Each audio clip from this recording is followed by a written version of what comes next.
बेदार की डाली छेलो बैठी ओला पांच जेड़ को ठंडो पानी पे ओला ही मेरा बुरा सा ही मेरा गुरा हम पहाड़ ओला चल पहाड़ जोला। जय हिमालय जय भारत। संसार भर में हिमालय लोग यूट्यूब चैनल देख रहे हैं, आप सभी का स्वागत है और मैं हूं भारत की राजधानी नई दिल्ली से डॉक्टर हरीशचंद्र लखेड़ा। नेपाल में यादव समुदाय का इतिहास भारत से जुड़ी सांस्कृतिक, पौराणिक और सामाजिक परंपराओं से गहराई से प्रभावित रहा है। नेपाल के तराई क्षेत्रों से लेकर पहाड़ी क्षेत्रों तक यादव समुदाय की उपस्थिति एक ऐतिहासिक निरंतरता को दर्शाती है, जिसका आधार प्राचीन गोपाल और महिषपाल राजवंशों तक जाता है। नेपाल में यादव समुदाय का इतिहास अत्यंत प्राचीन एवं बहुआयामी है। सतत लोकमान्य पौराणिक और ऐतिहासिक स्रोतों से यह साफ होता है कि नेपाल की पहली राजशक्तियां गोपाल और महिषपाल वंश यानी अभिर या गोप जाति की थी, जो पशुपालन पर आधारित जीवन शैली से जुड़ी थी। नेपाल का सबसे प्राचीन राजवंश गोपाल वंश माना जाता है, जिन्हें नेपाल के पहले शासक कहा जाता है। पौराणिक और ऐतिहासिक मान्यताओं के अनुसार गोपाल वंशीय राजा गौतम और उनकी वंशज पशुपालन करते थे और पशुपतिनाथ की पूजा करते थे।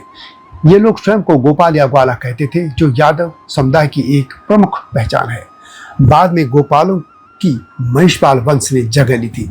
ये महिषपाल महिष यानी भैंस पालन से जुड़े भी अभिर गोपाल श्रृंखला के ही अंग थे। महिषपाल या महिषपाल राजाओं का मुख्य पेशा भैंस पालन था। महिष यानी भैंस। दोनों ही वंशों का परंपरागत रूप से अहीर या यादव जाति से संबंध माना जाता है।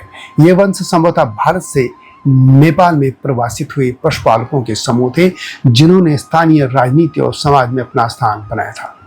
इन वंशों को अक्सर अहीर, गोप, ग्वाला या यादव से संबद्ध किया जाता है। गोपाल वंश के प्रमुख राजा भुक्तवान, जयगुप्त, हर्षगुप्त, यक्षगुप्त आदि काठमांडू घाटी पर लगभग 500 वर्षों तक शासन करते रहे और शिव पूजन यानी भगवान पशुपतिनाथ की पूजा करते रहे और भगवान पशुपतिनाथ के मंदिर के पुनर्निर्माण में महत्वपूर्ण योगदान दिया था। नेपाल काठमांडू घाटी में किरातों के राजा यलंबर के शासन से पहले अभिर गोपाल राजवंश की सत्ता थी। बाद में किरातों ने उनकी जगह ले ली थी। आपको यह जानकर आश्चर्य होगा कि नेपाल के जो किरातों के राजा यलंबर माने जाते हैं, वे ही भारत में श्याम खाटू महाराज हैं। श्याम खाटू, जिन्हें श्याम खाटू महाराज जी के नाम से जाना जाता है, महाभारत काल से संबंधित एक महत्वपूर्ण पात्र हैं। वे भारत में भीम के पौत्र और घटोत्कच के पुत्र बर्बरीक थे। भगवान श्री कृष्ण ने उन्हें कलियुग में अपने नाम से पूजे जाने का वरदान दिया था, इसलिए वे खाटू श्याम के रूप में पूजे जाते हैं। इस पर वैसे यानी यलंबर पर एक वीडियो पहले से इस चैनल में है, आप उसको देख सकते हैं। नेपाल में 19वीं शताब्दी तक यादव समुदाय प्रायः ग्वाला, अहीर, गोप, गोगा, गोपाल जैसे नामों से पहचाना जाता था। 20वीं सदी के प्रारंभ में जब भारत में यादव महासभा का गठन हुआ और युद्धवंशी क्षत्रिय होने की पहचान जोर देने लग गई थी, तब नेपाल के सीमावर्ती जिलों जैसे सिरहा, सप्तरी, धनुषा, महोत्तरी और मोरंग के अहीर समुदाय ने यादव सरनेम को अपनाना शुरू किया था। वे भारत की अखिल भारतीय महासभा के आंदोलन से प्रेरित थे। नेपाल के तराई क्षेत्र, विशेषकर सिरहा, सप्तरी, धनुषा, महोत्तरी, मोरंग जिलों में अहीर एवं ग्वाला समुदायों ने अहीर की बजाय यादव सरनेम को औपचारिक तौर पर अपनाया। माना जाता है कि आंदोलन ने न केवल नाम ही बदला, बल्कि सामाजिक धार्मिक पहचान को भी पुनः परिभाषित किया था। यादव महासभा के विचारक पंडित बंशीधर मिश्र, डॉक्टर विठल खेडकर, गोविंद दास आर्य जैसे भारतीय ब्राह्मण बौद्धिकों के ग्रंथों और प्रचार ने नेपाल में भी व्यापक प्रभाव डाला। पत्रिकाएं और संस्कृतिकरण से संबंधित सामग्री नेपाल लाकर प्रकाशित की गई, जिससे स्थानीय यादवों में सांस्कृतिक गौरव की जागृति हुई। नेपाल में अखिल भारतीय यादव महासभा का कोई औपचारिक संगठन तो नहीं था, लेकिन इसके दर्शन और अभियान का सांस्कृतिक आदान प्रदान अवश्य हुआ। नेपाल के कई शिक्षित यादव लोग भारत आए, महासभा की बैठकों से जुड़े और वापस लौटकर अपने समुदाय में उन्होंने प्रभाव डाला था।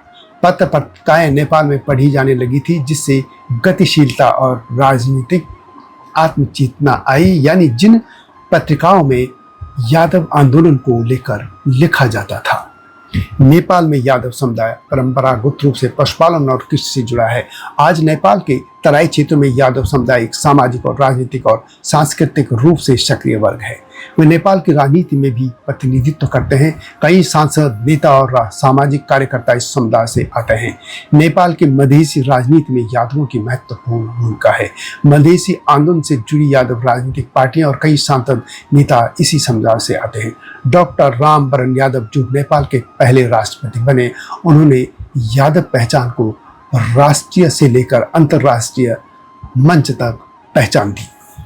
इस प्रकार नेपाल में यादव समुदाय का इतिहास गोपाल और महिषपाल वंशों की प्राचीन अभिर जड़ों से शुरू होकर आधुनिक दौर में यादव उपनाम की स्वीकृति तक फैली है।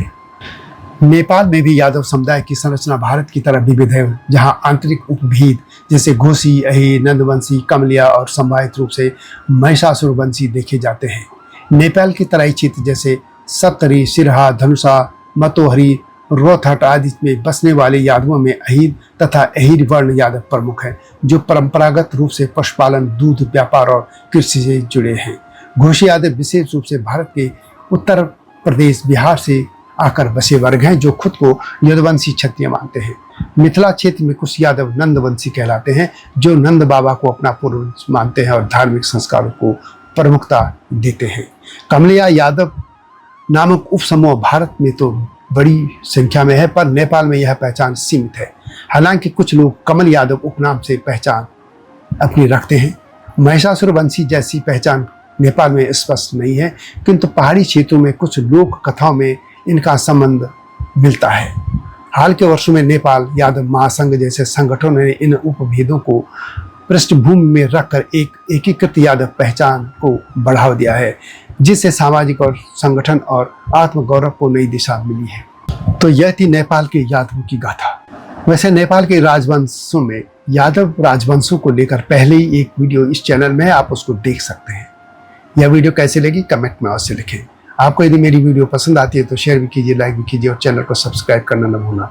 आऊँगा नई गाथा के साथ, तब तक जय हिमालय, जय भारत। हिमालय पे पेड़ हो तो गीत गाएंगी नदियाँ, गीत गाएंगी नदियाँ।